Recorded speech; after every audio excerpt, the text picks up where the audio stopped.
A racist? That's what many people call Ice Cube today. The legendary rapper faces constant accusations of being anti-Semitic, misogynistic, and hateful. Critics say he wasted his career by filling it with bigotry and controversy. But is this the whole story, or does it hide a more complex truth about one of hip-hop's most revolutionary artists? In June 2020, Ice Cube posted anti-Semitic images on social media during the George Floyd protests. The tweets showed conspiracy theories and harmful stereotypes about Jewish people. The Simon Wiesenthal Center called his post unconscionable, unwarranted, and downright dangerous. Many saw this as proof that Ice Cube was still the same hateful person from his early rap days. But to understand Ice Cube's real legacy, we need to look deeper than these surface accusations. His controversial work didn't come from nowhere. It emerged from real pain, systemic injustice, and the raw anger of marginalized communities in 1990s Los Angeles. Let's start with the misogyny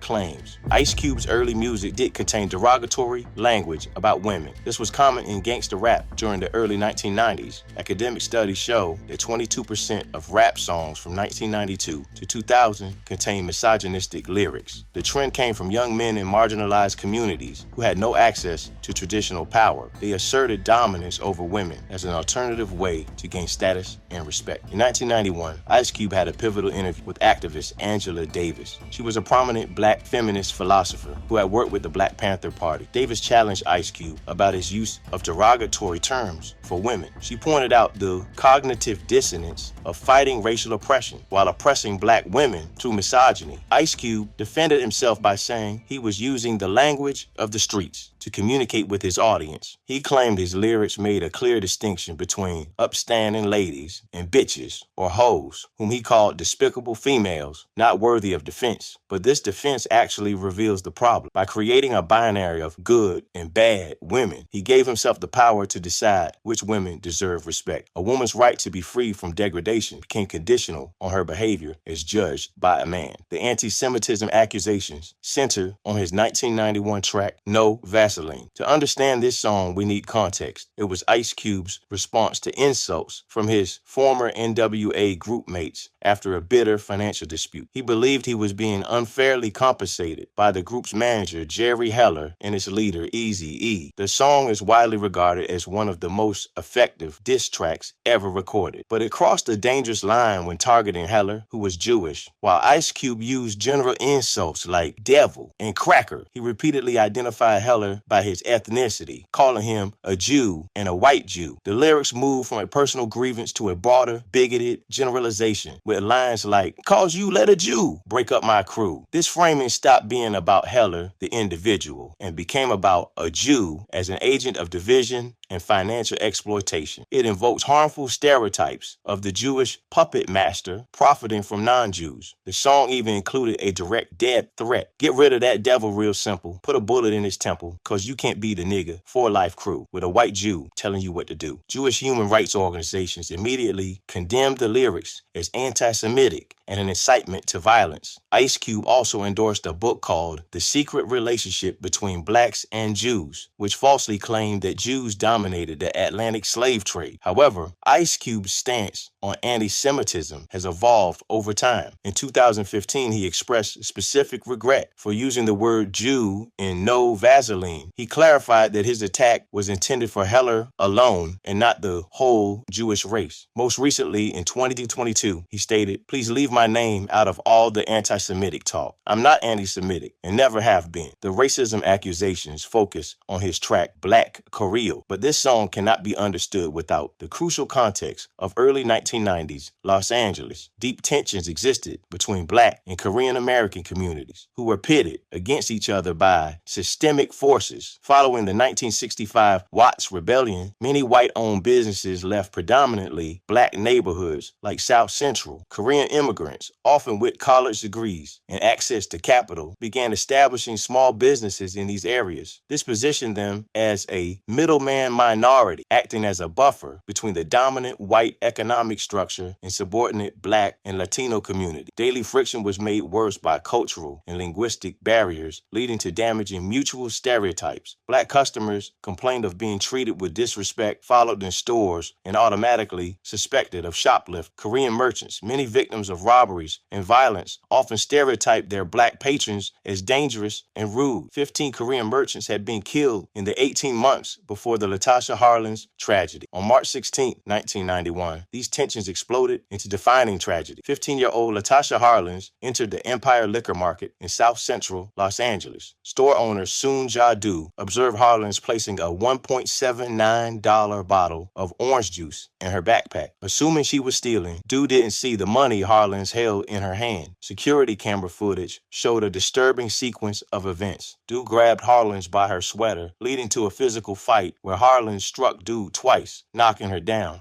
After Harlins backed away, Do threw a stool at her. As Harlins turned to leave the store, Do reached under the counter, got a revolver, and shot the teenager in the back of the head from about 3 feet away, killing her instantly. Police later found $2 bills clutched in Harlins' hand. The legal outcome transformed this tragedy into a symbol of injustice for the black community. A jury convicted Do of voluntary manslaughter, a crime carrying a maximum sentence of 16 years in prison. However, Judge Joyce Carlin sentenced Do to 5 years of probation, 400 hours of community service, and a $500 fine with no prison time. Carlin justified the lenient sentence by saying Do's reaction was understandable due to her fear from past robberies. This ruling was widely seen as a judicial devaluation of a black child's life. Black Korea was released during this climate of fury. The 46-second track channeled the collective rage felt within the black community. The lyrics directly expressed grievances that residents had detailed for years, accusing Korean merchants of profiling and disrespect. The song culminated in an unambiguous threat. So, pay respect to the black fish, or we'll burn your store right down to a crisp. The track was immediately condemned as racist and an incitement to violence. Its release just months before the 1992 Los Angeles riots, where Korean-owned businesses were disproportionately targeted, led to accusations that Ice Cube had helped fuel the flames. But the song's impact prompted real consequences that led to growth. The Korean American Grocers Association, representing thousands of stores, organized a boycott of St. Ides malt liquor, a brand Ice Cube endorsed. This economic pressure forced the company to drop Ice Cube from its advertisements and made him negotiate. This led to a February 1992 meeting where Ice Cube apologized to K-Grow leadership. His initial defense was that the song was not directed at all Korean American, but at a few stores where my friends and I have had actual problems. Over the decades, his perspective evolved significantly. In a 2018 interview with a South Korean newspaper, he completely disavowed the track, describing Black Korea as a failed song and insulting to Asians. He expressed a desire to go back and soften the lyrics. This marked a substantial shift from justification to outright regret. So how can an artist with so much controversial history be considered anything but a failure? The answer lies in understanding his art itself, specifically his album Death Certificate. The album was structured around a central concept: the death side, a mirror image of where we are today; the life side, a vision of where we need to go. The death side was a bleak tour of urban decay, addressing drug dealing and medical system failures. The life side was meant to offer solutions, including calls for gang unity. However, this framework revealed a profound contradiction. The album's most controversial tracks, No Vaseline and Black Korea, were placed on the life side, the supposed vision for a better future. This placement shows that in Ice Cube's 1991 worldview, racial confrontation and violent retribution against perceived enemies were not part of the problem, but integral components of the solution for black liberation. Upon its release, Death Certificate was both a massive commercial success and a source of intense controversy. The album debuted at number 2 on the Billboard 200 chart, selling over 105,000 copies in its first week. It was certified platinum just 2 months after release. The critical reception was starkly divided. Spin magazine praised its integration of vitriolic politics with raw street knowledge, and The Source magazine gave it a 5-mic rating, signifying a classic. Retrospective reviews called it even harder and angrier than America's Most Wanted and hardcore without any gangster posturing. On the other hand, it was condemned for its bigotry. Billboard magazine published an editorial denouncing the album's hate-mongering, while critics labeled Ice Cube a straight-up racist and sex bigot. This dichotomy persists. Death Certificate is simultaneously revered as one of hip-hop's greatest albums and reviled as a deeply offensive artifact of its time. Ice Cube's career trajectory has been remarkable. The angriest man in hip-hop of the early 1990s transformed into a mainstream movie star, producer, and entrepreneur known for family-friendly comedies like the Are We There Yet and barbershop franchises. This evolution reshaped public memory, softening the edges of his early radicalism. But as the 2020 social media controversy showed, the underlying ideologies haven't been entirely excised. Ice Cube's most controversial works remain culturally significant precisely because of their ugliness. They serve as uncomfortable but necessary time capsules of unresolved social tensions in the United States. Black Korea is an essential document for understanding the systemic pressures that can lead to inter-minority conflict. No Vaseline exposes how easily a personal dispute can be mapped onto harmful stereotypes. His misogynistic lyrics reveal the blind spots within otherwise radical movements. To dismiss Ice Cube solely as a bigot ignores his vital contributions to social critique and his role in giving voice to a generation's legitimate anger against systemic oppression. To celebrate him as a revolutionary without grappling with his use of prejudice sanitizes a challenging legacy. His career forces a confrontation with difficult questions about who is allowed to be angry in America, how that anger can be expressed, and at whom it can be directed.